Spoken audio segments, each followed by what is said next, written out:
जिसने व्रत उपवास आदि के द्वारा शरीर को सुखा लिया, उसकी तपस्या तो बढ़ गई, पावर तो बढ़ गया है, पर मन को कुटुंबीजनों में आसक्त किए। बड़ी सूक्ष्म अध्यात्म की चर्चा है, पारिवारिक स्नेह संबंध सब बात नहीं बनी। जिसने शरीर को सुखा लिया, बड़ी कठिन तपस्या, पर दूसरे पे क्रोध बहुत जल्दी आ जाता है, जा बात नहीं बोली, गया उधर गया। निर्दयता हृदय में है तो ये कोई तप नहीं हुआ। केवल भोजन छोड़ देना, शरीर को जलाना, शरीर को कष्ट देना, इसे तपस्या नहीं कहते। न ज्ञातिभ्यो दयायस्य शुक्ल देहो विकल्मषः हिंसा सा तपसस्तस्य नानासित्वम तपः स्मृतम। ये नहीं, नाम जप करो, सबके प्रति मंगल भाव रखो, जथा लाभ संतोष सदा कहो, जो श्री जी दे दे रूखा सूखा खाओ, राधा राधा 4 दिन का जीवन श्री जी के पास चलो। ये होता है नई नई अवस्था में ना, होता है ऐसा कि अब सावन भर केवल जल से रहेंगे, फिर ये रहेंगे, वो चिंतन केवल दूसरे को रोटी खा के देख के लगता है कितने दिन रह गए, शनिवार रविवार अमुक अमुक, अच्छा फिर रोटी, जैसे वो कहीं तो अब क्या चिंतन क्या हो रहा है, दाल रोटी, अरे चुपचाप 2 रोटी और दाल खा और राधा राधा चिंतन कर। श्री सनकादि जी ने भागवत के विषय में जब वर्णन किया कि कैसे, तो उनका हो सके तो भाई उपवास करके करे, पर अगर उपवास करने से चिंतन अन्न का हो तो अन्न पा लेना चाहिए। अगर फल पाने से तुम्हारा भगवत चिंतन, तो फल पा के रह लो। वहां खास बात कही कि तुम जो भागवत सुनते हो उसका चिंतन होना चाहिए। अगर चिंतन रोटी दाल फल फूल को तो पहले पा लो उसे। भजन में बैठना है, बोले 11 माला हो जाए तभी पानी पिएंगे और तभी भोजन। उधर खुशबू आ रही हलवा बनने की, घर में बाल भोग बन रहा है, तो पहले ऐसा करो माला रख दो, पहले हलवा भोग लगाओ, पालो, फिर चैन से माला जपो, तो चिंतन तो बनेगा। लगे हर गुड़िया में चिंतन हलवा का होगा कि गरम गरम वो तो पा रहे हैं यार, जल्दी हो जाए 11 पूरा। मतलब समझो, उपासना का मतलब है आंतरिक चिंतन। अगर तुम्हारा मन कह रहा है कि पहले भोजन पाना है, तो हमारी राय है पहले भोजन पा के फिर भजन कर लो, तो उस समय क्या होगा कि तुम पा लिए ना, पर ये ना हो कि पा के फिर माला ही हाथ में रह जाओ सो जाओ। हाँ, ये भी ध्यान रखना है, हमारा लक्ष्य चिंतन है कि तुम्हारा चिंतन न घसीटने पावे, जो तुम चेष्टा कर रहे हो भजन की उसका चिंतन होना चाहिए। तो जिसने व्रत उपवास आदि के द्वारा शरीर तो सुखा लिया, पर परिवार में मोहासक्त है, स्नेह रखता है, बात गड़बड़। जिसने शरीर को तो सुखा लिया है पर दूसरों पर दया भाव नहीं है, जरा से उसमें वही साप और वरदान वाली बातें, ये नहीं। और ये होता है जब अपना तप बल होता है ना, तब फिर ये होता है कि अच्छा तुम ऐसे वैसे समझते हो क्या, फिर हम तुम्हें दिखाएंगे। तो ये तो है, दिखा तो देखो, लेकिन तुम नहीं देख पाओगे जो देखने के लिए चले हो।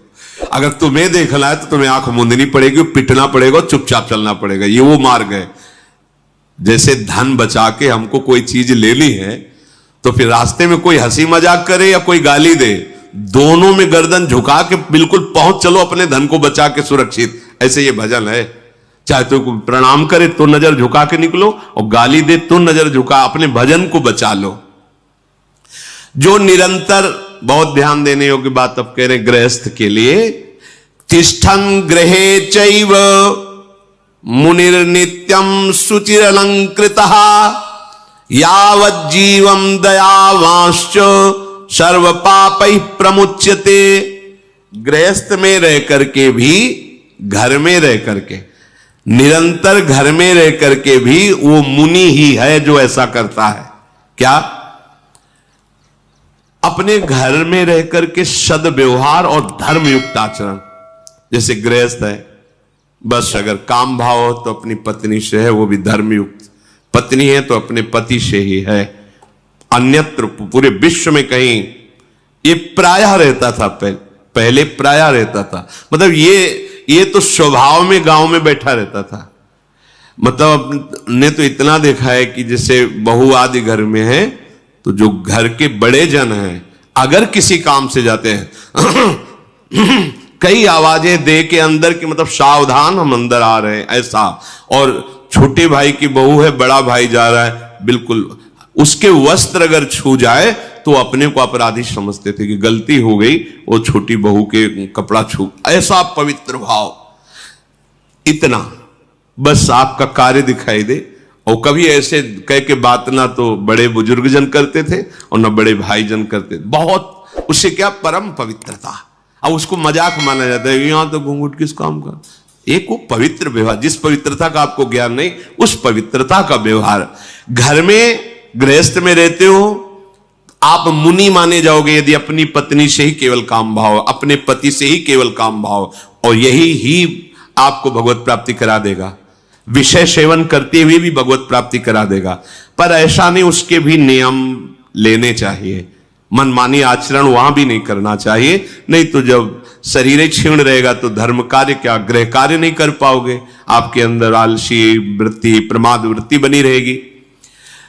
और भागवतिक सद्गुणों को धारण करना, नाम जप करना। हमने ऐसे भी घर देखे, रोज शाम की कथा होती, नाम कीर्तन होता, पत्नी पुत्र परिवार बैठकर ठाकुर जी का ऐसे सिंहासन, तो धन्य है इनका जीवन, गृहस्थ होते हुए सब अपने अपने कार्य से निवृत्त होके आए, शाम के सब स्नान करके ठाकुर जी को फूलों से श्रृंगारित करके नाम कीर्तन कर रहे हैं, आरती कर रहे हैं, जय घोष लग रहा है, प्रसाद थोड़ा भोग लगाया, अगर कोई बाहरी भी है तो उनको दे दिए। ये कितना मंगलमय जीवन। जीवन भर ये ध्यान रखा कि कभी हमसे पापाचरण ना हो जाए, गृहस्थ धर्म में कभी पापाचरण ना हो जाए, और आए हुए को कभी भूखे नहीं जाने दिया, अपने घर में आए हुए को कभी, ऐसे भी कई जन देखे, बहुत श्रद्धा, साधु वेश में नहीं, अगर कोई भी भूखा आ जाता है दरवाजे पे बैठा रहा, तुरंत बना के भोजन दिया, आप आए, अतिथि धर्म। हम उसे मुनि ही मानते हैं, और घर में रहते हुए समस्त पापों से मुक्त हो जाता है। जो गृहस्थ है अपने पति पत्नी में ही केवल अनुराग रखता है, अन्य भाव, गंदा भाव किसी के प्रति नहीं रखता। आइए अतिथि साधु महात्मा का सेवन, घर में ठाकुर सेवा, नाम कीर्तन, भगवत चर्चा बैठ करके करना चाहिए। कभी कोई सुना रहा है, कभी कोई सुन रहा है, कभी कोई सुना रहा है, कोई न कोई शास्त्र 10-5 मिनट ही सही होना चाहिए, 10 मिनट ही कीर्तन सही। प्रत्येक घर में कीर्तन मात्र से आपके घर में कोई आसुरी प्रवृत्तियां प्रवेश नहीं कर पाएंगी, कोई भूत प्रेत प्रवेश नहीं कर पाएगा, कोई आपके टोटका नहीं कर पाएगा। जैसे डर लगता है ना, कोई किसी ने कुछ कर दिया, क्या हमारे घर में कुछ नहीं होगा, खूब जोर से राधे राधे चिल्लाओ, खूब कृष्ण कृष्ण नाम कीर्तन, जहां तक आवाज जाएगी परम मंगल, कोई प्रवेश नहीं कर सकता ऐसा जो आपका अनिष्ट कर सके। मार्कंडेय जी कह रहे मैं उसे मुनि ही मानता हूं, गृहस्थ में रहते हुए भी उसको कह रहे मैं उसे मुनि ही मानता हूं। भोजन छोड़ देना, बाहरी कपड़े उतार के फेंक देना, देश परिवर्तन कर लेना, ग्राम परिवर्तन, खास बात नहीं है। हम अपना उद्देश्य परिवर्तन करें, और जैसी हमें भगवान ने व्यवस्था दी उस व्यवस्था में संतुष्ट रहते हुए धर्म पूर्वक चलें, खूब नाम जप करें, यही हमारे जीवन को परम आनंद में डुबो देगा। श्री राधा वल्लभ लाल की।